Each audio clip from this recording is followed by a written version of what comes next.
Hai, Assalamualaikum warahmatullahi wabarakatuh. Ketemu lagi sama aku, Anissa Salma.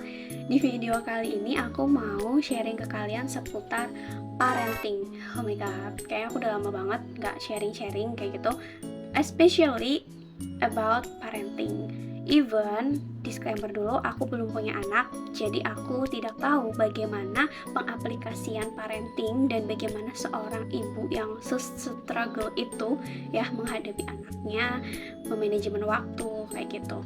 But I have knowledge, aku punya basic terkait dengan pendidikan anak gitu. Jadi aku sangat tertarik juga di bidang parenting. Jadi kita sama-sama sharing dan belajar. Nanti boleh dikoreksi kalau misalnya kayak nggak setuju deh sama si Anissa ini nggak bener kayak gitu-gitu. Kalian bisa berbagi pendapat kalian juga ya. Jadi apa yang aku sampaikan it's only about what I get from ya apa yang aku pelajari gitu, apa yang aku pahami, apa yang aku dapatkan dari mungkin ikut kegiatan, observasi dan lain sebagainya kayak gitu. And then today I wanna share for you about regulasi emosi, terutama buat para moms, buat para ibu-ibu, buat para cewek-cewek. Ini penting banget gimana kita harus membuat regulasi emosi yang baik. Kenapa? Ya, tahulah dunia emak-emak itu seperti apa ya. Belum menghadapi anaknya, belum menghadapi suaminya, dan kehidupannya dia, dirinya, dan lain sebagainya, rutinitas domestik yang ya bisa dibilang kita masih berada di negara patriarki yang kegiatan domestik itu masih ditimpangkan kepada perempuan ya, sorry. Tapi hari ini aku mau spesial buat ngebahasnya terkait dengan regulasi emosi. Jadi apa sih sebenarnya emosi itu? Kadang kan kayak orang emosian banget sih kayak gitu. Tapi secara harfiah, tahu nggak sih emosi itu apa? Ya, emosi itu adalah sebuah perasaan yang terjadi ketika seseorang itu berada di suatu kondisi yang terlibat dalam interaksi yang penting bagi dirinya gitu. Jadi kayak sesuatu yang dia rasakan dan akhirnya dia munculkan berdasarkan hasil interaksi dia dengan sesuatu yang ada di sekitarnya. Maybe itu orang, atau itu benda, atau itu sebuah kondisi keadaan. Nah, itu bisa juga dinamakan dengan emosi. Nah, emosi ini bisa terjadi dengan disadari atau juga tanpa kita sadari. Nah, kenapa? Karena sifatnya itu yang sementara dan dia netral, kayak pure apa yang keluar dari dalam diri kita gitu. Contoh emosi itu ada emosi positif, ada emosi negatif. Kalau emosi positif itu kayak misalnya kegembiraan yang kita luapkan, kemudian cinta, antusias, itu contoh emosi positif. Nah, kalau contoh emosi negatif itu contohnya kayak anxiety ya, kecemasan, terus kayak perasaan bersalah gitu kan, kemudian kesedihan, marah, itu salah satu dari contoh negatif, emosi negatif.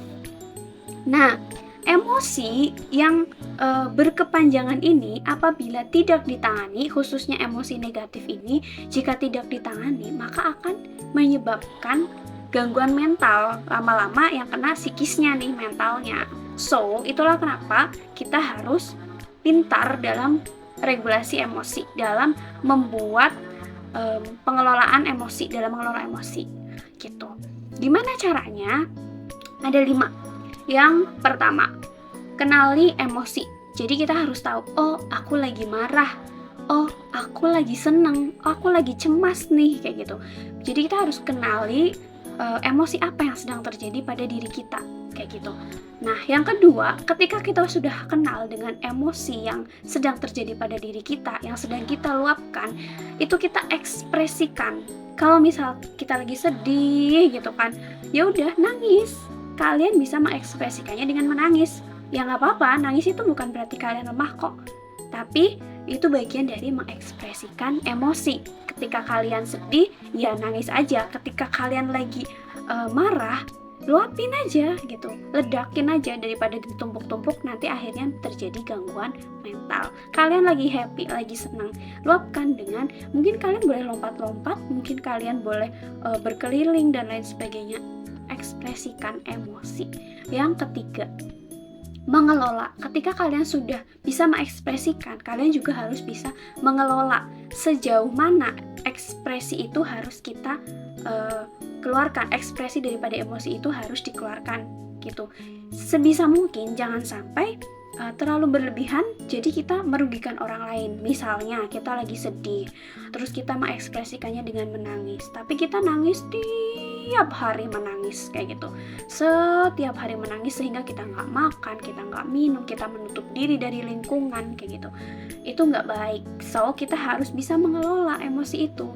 Kapan kita harus sedih, kapan kita harus bangkit, seberapa lama kita harus marah, dan seberapa lama kita harus menangis kayak gitu. Seberapa lama kita harus seberapa lama kita harus mengekspresikan emosi kita itu kayak gitu.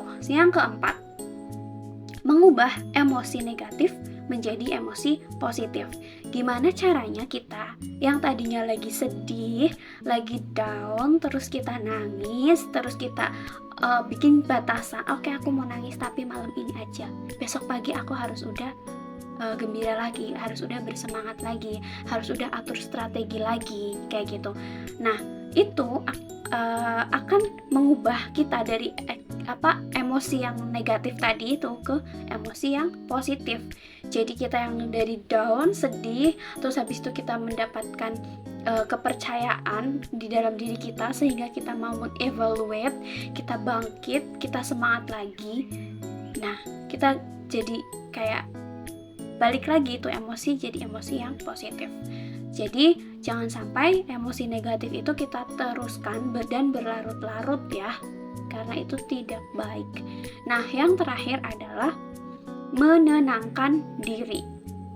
Kayak copingnya orang untuk mengatasi emosi yang negatif itu pasti akan beragam.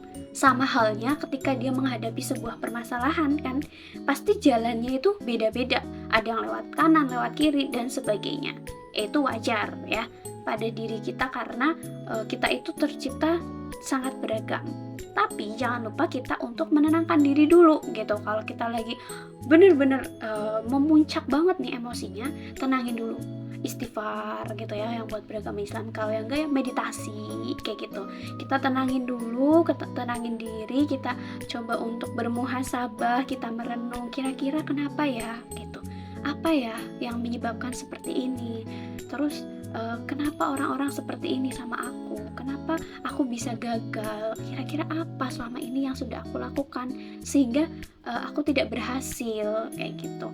Jadi kita juga perlu untuk menenangkan, atau bisa kalian itu kayak refresh dulu atau healing ya kalau bahasanya sekarang. Atau healing itu kan sebenarnya penyembuhan ya, a part of menenangkan ini, jadi masih masuk ke dalam regulasi emosi.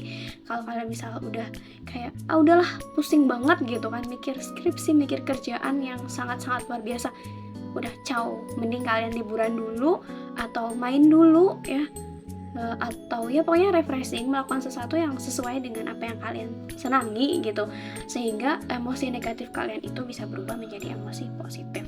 Jadi itu adalah 5 regulasi emosi yang mungkin bisa kalian terapkan ketika kalian sedang menghadapi sebuah problematika di dalam kehidupan. Mungkin itu sih untuk video kali ini, semoga bermanfaat, semoga bisa diterapkan, sama-sama belajar. Aku juga sebenarnya masih belajar, khususnya untuk mengatasi emosi-emosi yang negatif itu ya, kayak gitu. Thank you for watching and see you. Assalamualaikum warahmatullahi wabarakatuh.